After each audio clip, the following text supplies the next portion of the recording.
Bonjour et bienvenue à tous sur la chaîne Tour d'Envol. Aujourd'hui un épisode assez spécial puisqu'on se retrouve à Sincelejo dans le nord-ouest de la Colombie pour une vidéo sur les mototaxismes. Donc le mototaxisme, c'est la pratique de transporter quelqu'un pour une activité commerciale avec son véhicule personnel, ici une moto. Donc voilà, on vient d'arriver ici au marché de la Paz, donc dans le centre-ville de Sincelejo. Pourquoi est-ce que c'est un lieu important? Parce que c'est un marché qui a été complètement créé par le maire en place, donc Pierre Acuña. Et c'est une initiative qui permet de créer du coup de l'espace public et un centre d'intérêt, d'échange pour favoriser de nouvelles lignes de bus qui passeront à proximité. Mais pour le moment, c'est un petit peu mort, voué à l'échec, parce qu'en fait, il y a très peu de vendeurs, très peu d'acheteurs qui se déplacent autant pour venir là. Parce qu'en fait, le mototaxi est super cher pour se déplacer dans la ville. Et donc, ça coûte cher de venir ici juste pour acheter des fruits et des légumes. Donc pour le moment, l'initiative est un peu au point mort, mais ça pourrait démarrer et faire partie d'une stratégie plus globale de valorisation de l'espace public et des transports ici à Sincelejo.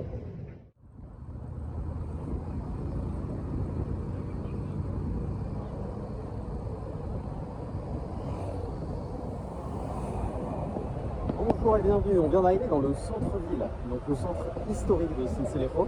C'est plutôt mignon, vous pouvez voir autour de moi derrière l'église. Là du coup on a des petits arbres avec des décorations de Noël et des petits bâtiments de couleur. Qu'est-ce qui est surprenant dans le centre-ville qu'on peut voir dès les premières secondes, c'est l'absence de moto et de mototaxi. Parce qu'en fait il y a une loi, un arrêté municipal qui depuis 2015 interdit toutes les motos à venir dans le centre-ville. Et en fait étonnamment c'est un arrêté qui est plutôt respecté.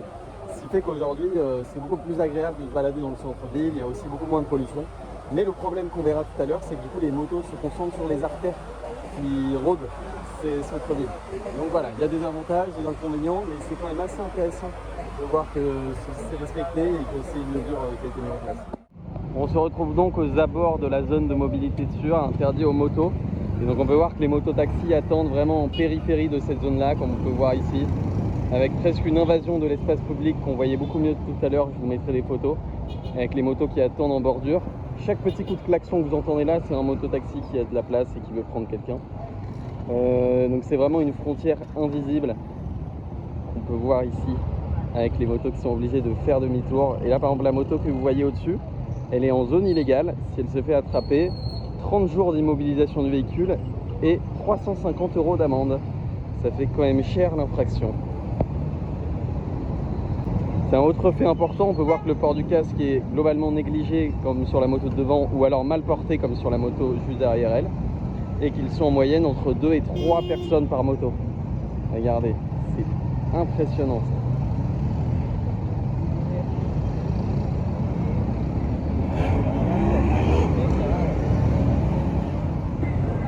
Et voilà, on est encore dans le centre-ville, on vient de sortir d'un entretien de 1 heure avec le leader des gremios de mototaxi. Donc c'est le représentant des groupes de mototaxi. Ils sont à peu près 10 000 à être affiliés à ces groupes-là dans la ville aujourd'hui.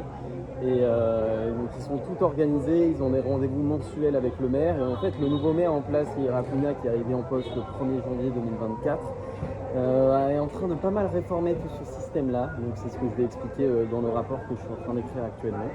Mais il y a un vrai travail de démarche d'accompagnement social et économique de ces mototaxis. Par exemple, chaque mois, ils reçoivent un panier d'une valeur de 100 € à peu près, avec plein de légumes, de fruits, de viande, de sel, qui permettent de subsister.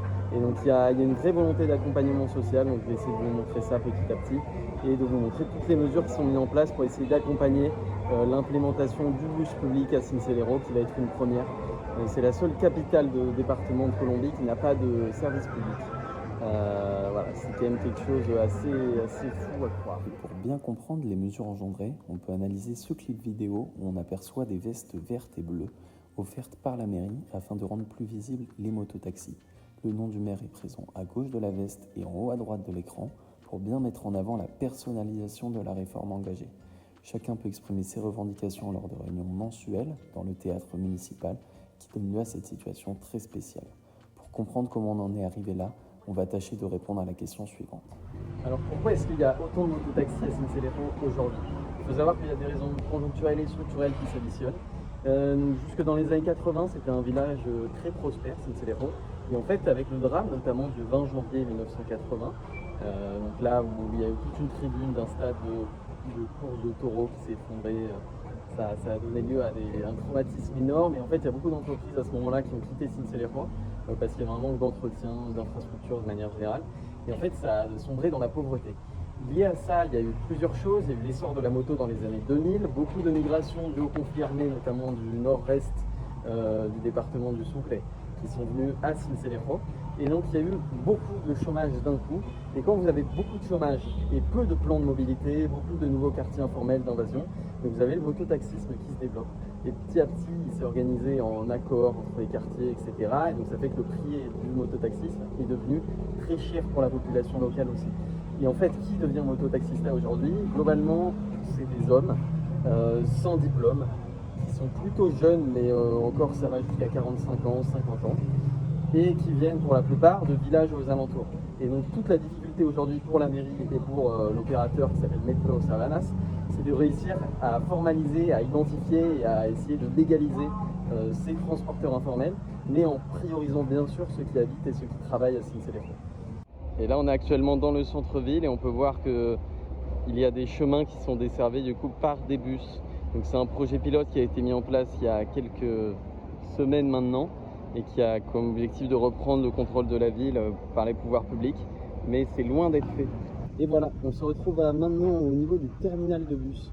Donc il y a 27 bus qui sont exploités par la ligne, donc par Metro Sabanas, sur une seule route. Donc la route s'appelle Corazón Verde, on peut lire en haut du bus.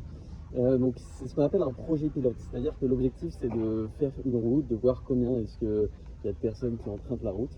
L'indice qu'on utilise pour mesurer ça s'appelle l'IPK, c'est l'indice de personnes par kilomètre.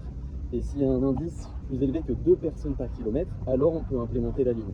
Et après, ils vont transformer du coup tous ces bus-là dans des nouveaux bus électriques flambant neufs qui coûtent à peu près 300 000 € pièce.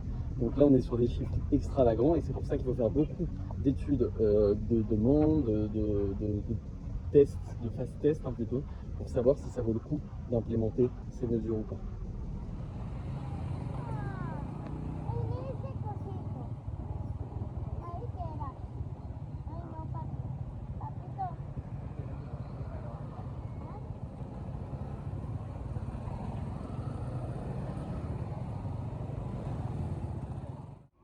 Il est 18h, c'est la fin de journée pour nous, ça aurait été une journée extrêmement intense, on aura vu des vendeurs informels au marché, on aura vu le leader des mototaxis, mais également le secrétariat de la mobilité à la ville de Sincelejo et l'opérateur qui s'intitule Metro Sabanas. On aura appris beaucoup de choses aujourd'hui et surtout compris un peu l'envers du décor qu'on ne peut pas vraiment voir sur internet, malgré toutes les recherches que j'ai pu effectuer à ce sujet. Et la question cruciale dans tout ça, c'est pourquoi est-ce qu'on travaille avec les motos pour essayer de diminuer leur présence dans la ville de Sincelejo. Donc d'abord, il y a un élément de réponse qui est les externalités négatives. En fait, la moto, de manière générale, et le mototaxisme encore plus, déjà pose un problème de sécurité routière, parce que la majorité des accidents qui génèrent des morts ont lieu à cause de motos. Ensuite, le deuxième point, c'est la pollution. Donc on appelle ça ici la contamination. Donc il faut savoir que les moteurs 2 temps de ces motos-là des années 90-2000, qui est les modèles les plus courants, polluent énormément en poids, en rapport moteur-passager, enfin nombre de passagers. Et enfin, le dernier point, c'est le bruit. Là, vous entendez, je suis à côté de la route, ça passe à toute vitesse, ça ne fait que klaxonner, on n'entend rien du tout. Et voilà, le deuxième grand problème, du coup, c'est un problème socio-économique avec d'une part les chauffeurs de taxi qui sont plutôt des gens pauvres dans l'illégalité et l'informalité.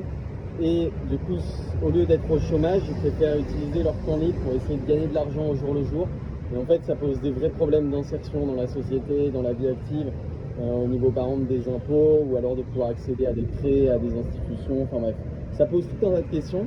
Et le deuxième problème d'un point de vue social plutôt, c'est sur le fait qu'en fait on incite les enfants qui utilisent ce système de transport à l'utiliser dans le futur. Si un enfant de 10 ans aujourd'hui utilise la moto pour se déplacer, quand lui sera majeur, il utilisera la moto pour se déplacer. Et là, ça pose un vrai problème de durabilité à long terme et de viabilité des gens et des infrastructures, des modes de transport, de la sécurité routière et de l'environnement.